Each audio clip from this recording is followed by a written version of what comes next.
I was a huge fangirl. I was there for the Rasmus, Uh-huh. definitely. I was totally hooked because they're, yeah, different. I cannot handle some types of female voices. It's Uh-huh. a weird thing, definitely on my list. Ren, he's such an exceptional artist to me.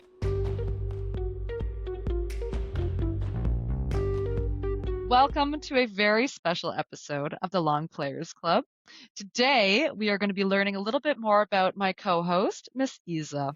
So, it is my absolute pleasure to introduce someone who's become so special to me.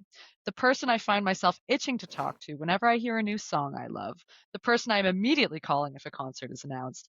But more than that, a person I can always trust will listen to whatever I have to say without judgment and encourage me to do things out of my comfort zone. Isabel. Isa is a creative dynamo. Isa brings visions to life, and I am always so impressed by your ability to visualize something that is so abstract and honestly to nail it every single time. Isa's music tastes trend towards the harder stuff. You definitely like a bit of a darker tone and a deeper voice, which is funny as you are such a gentle and soft spoken, sensitive person in general. Isa prefers a slower pace of life and is much more likely found strategizing over a board game than slamming Kolsch in a crowded bar. That is until her favorite bands come to town and she transforms into a dancing, screaming, jumping animal. I was shocked the first time I went to a show with you and learned that this very sweet, mild mannered girl had messaged the band beforehand and wanted to go say hi after the show. Basically, you are a woman with many sides, and one should never assume anything when it comes to Isa. You've been such a driving force behind getting this started, and I'm constantly in awe of how you brought this vision to life and how you brought such a joy to my life. So, thank you for being you, and I am so excited to learn a little bit more about your music history, your music DNA. Thank you for these honest and kind words. I'm really touched by it. Thank you for this nice Now you introduction. know how I felt when you were talking to me. My Yeah, goodness, it's hard to stay neutral. yeah. Okay, I'm well, so excited for getting this interview with you today and tell a little bit more about my music DNA and the contrast about being a sensitive person and listening to hard stuff. That was a good a description. goth girl at heart, a goth girl with a sensitive soul. But let's start with a quick warm up. Let's do a little bit of this or that. So, Yeah. are you ready, Isa? Yes, I'm ready. Okay. Album or playlist? Album, definitely. Okay. Lyrics or melody? That's really a hard one. I would tend to say lyrics, but it also depends sometimes on the genre, I guess. But Okay. yeah, lyrics. Live concert or listening at home? Live concert, definitely. Headphones or speaker? I enjoy listening to music through my speakers at home, but I'm so glad with these Marshall in-ear headphones. They are absolute worth buying. No ad, Okay. just my No, personal no sponsor recommendation. yet. No sponsor yet, but yeah, I would say then both. Okay. Discovering new artists or revisiting old favorites? I would say discovering new artists because Okay, adventurous. I like the feeling when you fully get into something new that resonates with you, like falling in love with some new band. Ooh, It's a, yeah, exciting feeling I like the most. Yeah. okay. Music by mood or by artist? I would definitely say by artist, but it also depends on my mood. But I would prefer to pick an artist. Okay. Background music or full focus? Yeah, I have to say I really need to full focus to Mm, listen to my music I like the most while being on a walk or doing a run or a bike ride, or even chilled sessions at home. But I mostly listen to lo-fi beats in the background while working uh-huh. because my favorite stuff is distracting me when just listening to like background music and I have to switch over to more instrumental music, and I would say then full focus. Okay. And everyday listening or phases? Everyday listening mostly, but I have special phases. Sometimes it's not like I cannot commit it to my daily routines. No. I'm so fully packed with happenings on the weekend, I'm not able to listen any single minute, but yeah, mostly every day. Okay, cool. Well, thank you for our warm up. Are you ready to dive a little bit deeper and talk about your, your musical DNA? So, our Yeah. first topic, we're gonna go back a little bit or maybe not back, I don't know necessarily, but tell me a little bit about the most magical moments with music. Oh, yeah, the most magical moments with music. I think there are a lot of, but to maybe just pick one, a very magical moment was when I first discovered shoegaze music, a genre I never ever heard of before. It was like in 2019, very Mhm. late, and it changed everything to me. And even discovering my actual favorite band DIIV within this genre was like a moment where I felt, oh gosh, there's something I can hold on to, and there's something that really resonates with me in every Mhm. single mood I am. And it was also changing a little bit after seeing DIIV the first time live. Mhm. I think it's especially a genre you can really sense more when you are in a live concert. Doesn't matter if it's Mm. DIIV or another shoegaze band or some shoegazy band, because it's so many layers that can hit right into your body and mind. And I really think that was magical for me because it's like kind of dreamy music. I really felt that this is the way it works for me the best. Yeah. Okay. Great. So, well then, I mean, on that topic, was there a concert that changed something for you or a really pivotal moment in a Yeah. live setting or in a live show you saw? Yes, as I mentioned before, the first time I saw DIIV live was very changing, but I've got another experience with a concert that changed everything to me because it was my first post-COVID concert Mm. after you weren't able to visit any concert for years. Mhm. In 2022, I guess it was March, I attended to my first post-COVID concert. It was nothing but thieves in Cologne, and it was such a different experience. Like when I remember during COVID, they released the Moral Panic album, and I had a lot of time to listen to it and going through different kind of feelings, emotions, or restrictions by the government.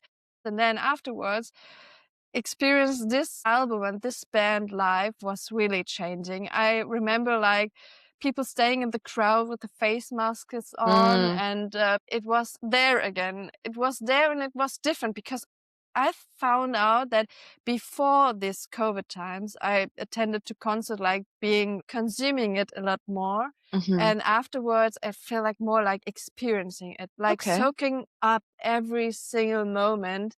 And yeah, it really changed something within me. You have like 2 or 3 years like without being able to attend to any concert, and afterwards was like full explosion of emotion. And All this yeah, I pent-up was, feeling. yeah, of course, it was unbelievable good. Yeah. Wow, cool. So going back a little bit to talk about your, your identity and kind of the groundwork here. What was your first live concert? My first live concert, I remember it was the same venue as I experienced the Nothing But Thieves concert in Cologne. It was a concert of three Finnish bands. The headline band was Him. Maybe you know Mhm. him, like the Yes. Levalo Finnish goth rock band. The second band were the Rasmus, we already see live, Uh-huh. and the first supporter was Negative. It was a glam rock band, also from Finland. And in Okay. 2006, these three bands were touring through Europe, and I was 14 years old. And it was my first concert experience with my friend Ellie. Ellie Mhm. was a big fan of him. I also liked him, but I was there for the Rasmus, definitely. Mhm. They became very popular with their song In the Shadows here in Europe, Mhm. and I was totally hooked by them because they're, yeah, kind of being different to me. And I was also a huge fangirl. I cut out every single clipping I could found in teenage magazines Yeah. and collected every single thing in a folder I put up myself. I was a proper fangirl and I found them so fascinating. And this was my very first live concert, like being prepared for every single note to sing along. And I remember before the Rasmus actually played, the Palladium got some balconies on the left and Mhm. right side. And I was looking up all the time to maybe spotting someone. And nearby the stage, there was the main singer, Lauri, standing at some point while the other band was playing the first one. And I was Cool. just staring at him and I was so fascinated. And yeah, it was a high energy. Gosh, it was a rush we went through and crazy. From the beginning to the end, it was super exciting. Like 14 years old, I Yeah. remember Ellie's older sister drove us with her boyfriend. The boyfriend also likes like metal music, but Mhm. her sister's very like a poppy one. And Okay. she was wearing all the colored stuff, and we Mhm. just like the Everyone Gothic else in black. girls. Everyone is in black, and it was like a little. Felt a little bit ashamed. Oh my gosh! Oh my god, we But can't be seen here with this normie. yes, yeah, it was a good experience. It changed something like it was. You were actually able to see them live. It's crazy. Mhm. Like you were watching the music videos and getting through these youth magazines, and at some point it's getting real. Oh It's my there, gosh. yeah. That's such It an strengthens the experience. connection, for sure. Yeah, Very straight cool. connection. Yeah. Well, on the Rasmus, I think I know the answer to my next question, but are there any albums that you know inside and out, maybe from these early times which formed your musical taste? Yeah. Yeah. I would say definitely the Dead Letters album by the Rasmus I know inside Yes. out. I will I say I recognize this firsthand. I think I asked you a question about a song and you said, "Oh, that's track number, track number 4, track number 5." Like it was crazy. You really clearly yeah. know this Yeah. album. I think you asked me about Guilty. Guilty was track Could have 6 on been. this album, yeah. Yeah, I remember that I bought the CD at some point when I was a teenager, and, as we were listening to music with Discman, I carried this CD everywhere I go, Mhm. and the plastic cover was totally scratched because I got Mhm. it in my bag all the time. And so I remember I was on a canoe trip with a friend and the family Mhm. for a weekend, and I packed my CD in my backpack. As And everyone needs when you're canoeing, you yeah, need to yeah, have your dead sure. letters with you. And at some point, some water got into it, and Oh. the booklet was a little bit like soaking up water, and I was so Mm, sad. And I tried to dry devastating. it properly, and yeah, it was really an album I carried everywhere I go, and it's so crazy, this feeling when you are listening to albums, and especially when a song ends, you know exactly Yeah. what's coming next and how it sounds. Even when you're just listening to a single song on a playlist, maybe Mhm. you And you have expect this it. Yeah. connection and this Yeah. expectation in your mind. It's so crazy. Yeah, I know Mm. this album inside out, but I would say there are also a few more albums, especially the ones I bought on CD when I was a teenager. I know a lot, Mhm. but this is the album I know best. Oh, cool. So what would you say shaped your taste in music? What were your early influences or what have been your most prominent influences? I think, as you said, mainly real people influenced me, Mhm. mostly real people. Um, And I would say at the beginning it was my dad, because my dad Mhm. also listened to classic rock, and I remember every weekend or some weekends when he got off from work, he puts on his vinyls in the house and put the volume to that you can sense and hear the music everywhere in the house, and he was Mhm. listening to like the Stones and Chris Rea, but he also tended to listen to some special things like Enya, you know her? Oh yeah, of course.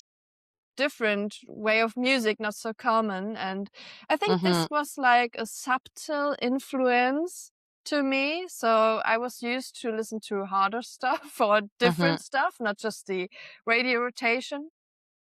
And later on, I would say also my friend Ellie in school was a massive influence. We met on the Mhm. schoolyard because we were not in the same class, but Mm. as a gothic girl we've become, you immediately matched with each other. When you spot Yeah. someone on the schoolyard, Another you say, girl oh, wearing all black. yeah, interesting. We should connect. Yeah. She became also an influence because she's more tending to listen to electronical, darker music. There's some Mhm. subgenres like dark rave or electronic body music she was more Mm. into, and got me into this thing as well. And we are also sharing a passion nowadays. And so for the concerts, I know that are too dark for you. They're too I hard will for me. ask too hard and too dark for you. I would say Eddie is still a important role in this area and this Mhm. genre. And yeah, later on, I think there was also another influence, especially the last years when I also discovered shoegaze music and indie stuff and dream pop and all these genres we share a lot nowadays. Mhm. There was a random Instagram boy who had a massive influence on me. He's mainly a musician or a model from London, and I started following him for a while, and I set up a playlist and saved every single song he put on his Instagram stories because I think he's got such a good taste in music, and Mhm. I discovered all the bands I know today and appreciate a lot. And yeah, especially like shoegaze, dream pop, also like psychedelic stuff, more like Tame Mhm. Impala. I discovered this way too, and Mhm. yeah, I'm so thankful I followed him and saved all the songs. So it's a big like treasure to me. Very And cool. it's I think mostly these three people, even though I don't know the other guy in person. Hey, still, that's very cool to have that, especially someone so outside of your world, because that's gonna expose you to music that you probably wouldn't come across otherwise. So very cool. And what about speaking of a band in itself, if you were in a band, what would you do? What would be your role? Being part of a band, I would say I would tend to be the bassist Okay. because I think it might be easy to learn because I'm not able to play any instrument. And I also think it's a kind of underrated role in a band because I think these frequencies you can create with the bass are really, you can sense it through your whole body. Like when Totally. it's missing, you recognize it immediately. But on the Yeah. other hand, when you're on a live concert, your body is shaking through the bass. I think it's also a super chill job. Like most of the basses are really lean back guys hanging out on the side of the stage, watching the crowd, doing like four strings. Uh-huh. And like this idea of being an important part in the background, but leaning back and watching the concert going on. Yeah, I think Cool. I would be a bassist player then. Okay, so we've got me as the singer, use the basses. We just need guitar and drums now to form our band. We'll Yeah. stay on the lookout. What about, yeah, how do you connect with music emotionally? How would you say music can influence your emotions or heighten your emotions, and what role does that play? It means everything to me. I think music is for me the medium I can sense and explore emotions that Uh-huh. were maybe some kind of hidden to me. Music is more than just something I listen to for entertainment. It accompanies and shapes different stages of life and the Hmm. intense emotions you experience through them. Like, as you said in your interview, you easily connect special music or albums or tracks with special phases in your life and Uh-huh. connect the emotions to it. And I think that's such a nice thing. I think music is really the glue between life experience you have in the reality and connecting your memories with it Uh-huh. properly. And I really can't understand how people can't feel music. I think some people are out there saying, yeah, well, I listen to the radio, that's enough for me. But I Yeah. certainly, I'm so grateful to have this form of emotional expression, even And though I connection, don't, yeah. yeah, even Mm. though I don't make music by myself, but listening to it and feeling it is such a big part of my life. And I don't know Uh-huh. where I will be now without music because also, yeah, it guided me through darker times as well. Yeah. Oh God, I really hope that's why it's so important that we wear earplugs when we go to these concerts so that we can continue to keep our hearing and we can Yeah, continue to be able to enjoy music long into our life. Because yeah, I think about that, wear a your life without earplugs. music, oh God, is that even worth living? But Yeah. yeah. Okay, cool. I was asking myself sometimes if you will lose a sense, which, and you can choose one, which one would it be? Oh God, that's so hard. I guess for me, it would probably be maybe smell. No, but smell would ruin your taste as well. If I lost my sense of taste, though, I would be so fit because then I would just eat really healthy food and like only for fuel. But I love to eat, so that would be really hard. Sight, oh God, touch maybe? To lose my sense of touch? Oh God, it's too hard. I don't know. Do you have an Yeah, answer? it's a hard question. Yeah, I would say it's I could not like being deaf. So losing the sense of hearing would be the worst for me. Yeah, I I would agree. definitely not get along with it. I would think I could probably get along with losing my sight, although Your I'm sight, okay. a You're a creative and graphic designer. visualized What would you do person. for work then? Listening to music. Okay. Yeah, but yeah, it's a hard question, but I would say my top sense is like listening and Yeah, hearing okay. stuff. It's so important. Okay. Well, then on a controversial topic, is there any music you just absolutely cannot stand and you just cannot connect with? You can't find anything to get along with. There are some things I cannot get along with, especially techno, as you also said. It's, yeah, something that's not going for me. Mhm. And also anything that is too extreme, also in the terms of genres, like Mhm. extreme metal music or also extreme pop music. Is there extreme pop music? I don't know. If Hyperpop? Sure, yeah, yeah. hyperpop is something when it's over the edge, it's not for me. And I have to admit also, I cannot handle some types of female voices. It's Well, a weird thing. Most of my favorite bands are male voices. And I've yeah, tried to figure out what this issue is with female voices. And I figured out it has something to do with my migraine I think brain, so too. Yeah. because I'm super sensitive to also like noises, like Yeah. disturbing noises in the daily life. And I will also wear like ear protections when I'm at concerts or at events where it's too loud for me, because I have not this natural filter. It's Mhm. missing. And I think then some frequencies, when it's sung by female vocalists, it's directly hitting a nerve inside my brain, Mhm. which feels like uncomfortable to me. So, Yeah. yeah, unfortunately, I have to admit that sometimes it's not possible. I cannot generalize it at all, because there are some female singers I like, for example, like Jessie Ware, and she Mhm. got also very high notes, but I think the timbre of her voice is very soothing for me. Okay. And also, for example, very high man voice, like the Mm. singer of Nothing But Thieves got a very high voice. This is also not disturbing me at all. So, Huh. yeah, there's no pattern I could figure out. It Okay. depends. Interesting. How would you say your tastes have changed over time? Oh, my taste, how it changed over time. Oh, I'm so glad it happened, because it's so limiting when you just stick to the things you already know, and Mhm. it's changed naturally. So as I said, to who influenced my taste in music, I would say also that over the time it's changed. Discovering rock and gothic music as a teenager was like very new and exciting to me, but I really grew out of it at some point while being on college and Mhm. going to parties with my friends, my normal friends, not the gothic friends, you know. Mhm. Like I pushed myself more to be regular person again. Sounds weird, but you know what I mean? Like Mm. listening to more electronic music. I would say I have never felt so connected to this mainstream stuff, but Mhm.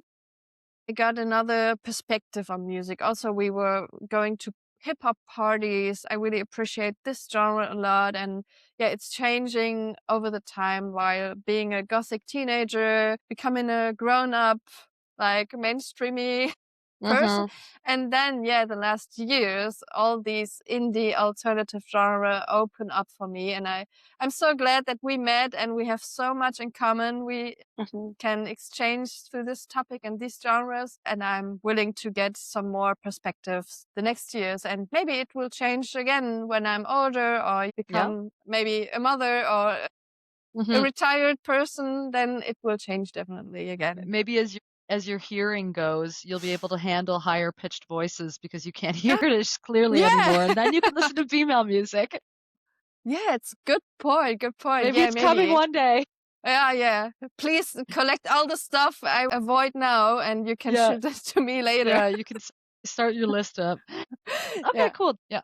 So on our next topic here, my next kind of questions for you are about, your dream scenarios, musicians you'd want to see, festivals you'd like to have. So on that topic, what musicians would you have loved to have seen live but couldn't or can't for any reason? I would say I would love to have seen Nirvana live when Uh-huh. when Kurt Cobain was still alive. I think they are a massive influence on all this music we are listening to today, even the alternative and indie stuff. That Uh-huh. would be a pleasure. And also, I would say Queen, because they are such a entertaining band and Yeah. such great icons. And my dad said to me that he was attending to some live concerts of them before they get pretty famous in very small Cool. venues. Such a cool experience that he gained. I'm very jealous. Yeah, yeah. And also the little gothic girl inside me Mhm. love to have seen Marilyn Manson live in the peak of his career in the late 90s, early 2000s. It Mhm. was, yeah, the time where he was really disturbing and obscene and like out of the box and something weird people couldn't handle. And I think it was so fascinating. I really admire him as an artist. And I have to say, I saw him live last year with Ellie. It was like a thing on our bucket list. We could do a check mark Uh-huh. behind it. But he's also an older man now. He calmed down. He's like sober from all the stuff he took, maybe.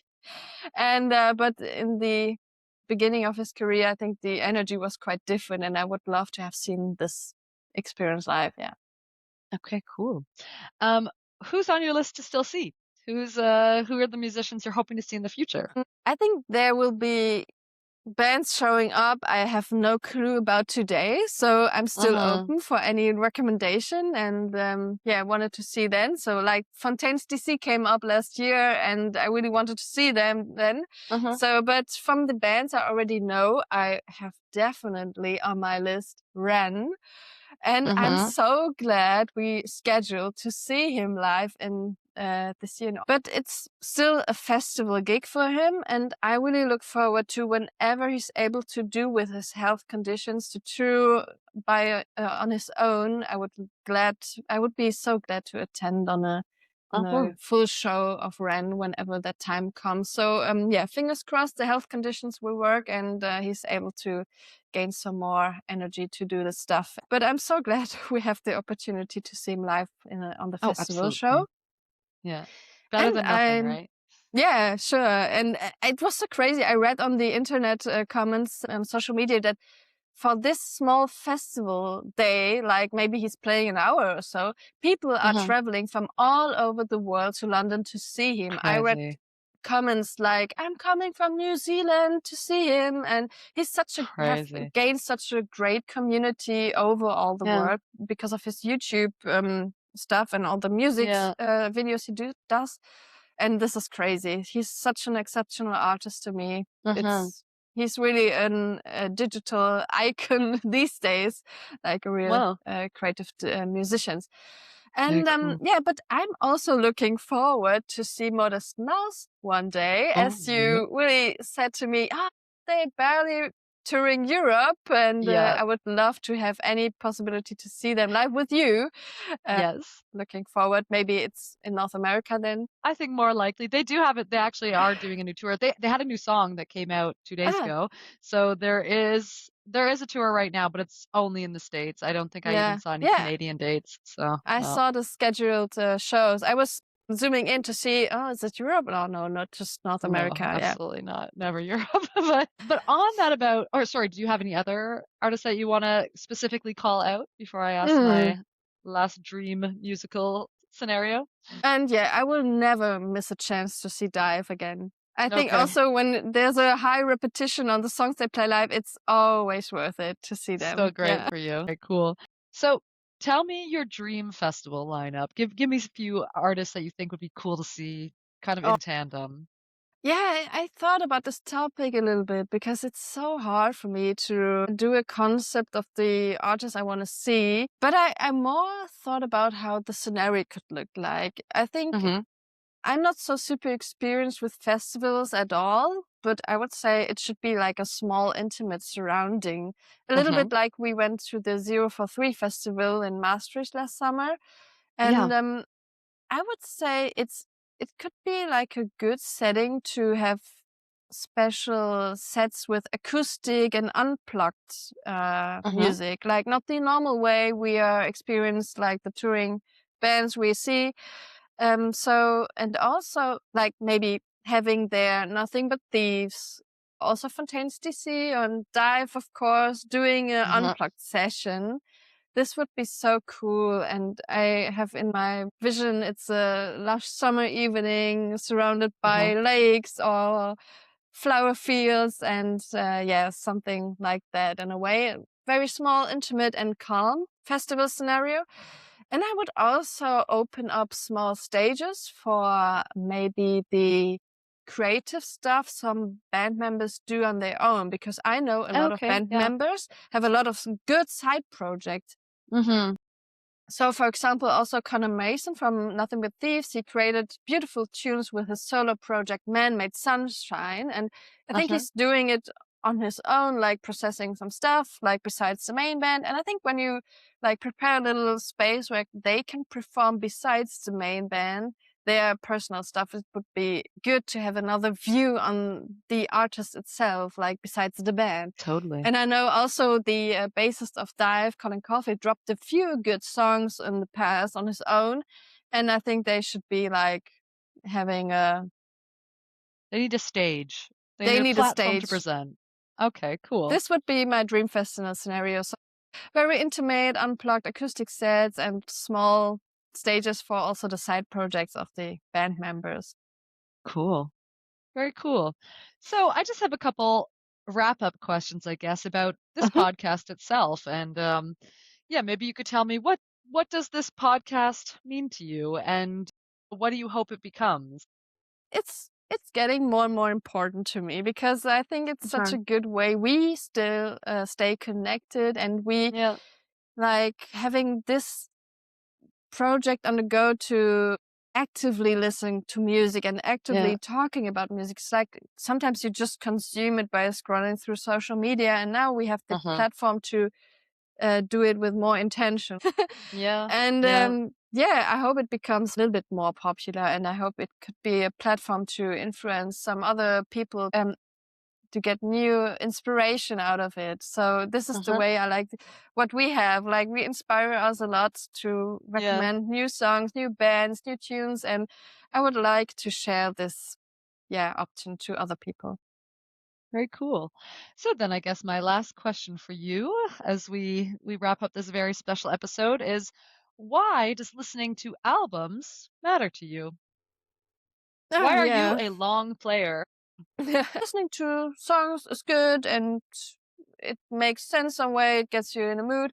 But listening to an album is more of the concept that the Mm, artist was mentioned, and you can get through this album and get an idea of the concept by yourself. Because I think I don't know what's if you ask an artist like what's the concept, what's the story behind it, you don't totally get a different idea of any album you listen uh-huh, to.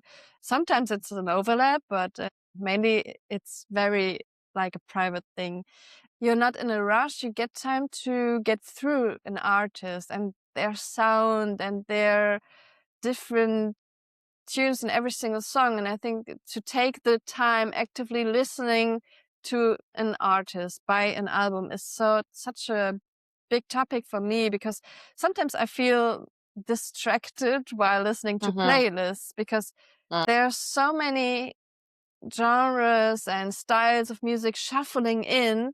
It's uh-huh. pretty good for doing a workout or being on a bike ride or something, but sometimes I feel like I cannot appreciate it like it has meant to be. So Okay. yeah, this Yeah. is why I mostly like albums. Very cool. Thank you so much for your openness. Thank you for your honest discussion, and thank you so much for sharing a little bit more about yourself. I hope you guys enjoyed this very special episode. If you have any questions for Isa, pop them in the chat. And yeah, we'll see you next time on the Long Players Club to resume our regularly scheduled programming. Thank you for the interview and thank you for sharing my music DNA to you guys. And please let me know if you would attend to my Dream Festival scenario as Yes. well. I'm so curious. Sign me up. I want a ticket. Good. Bye. Bye.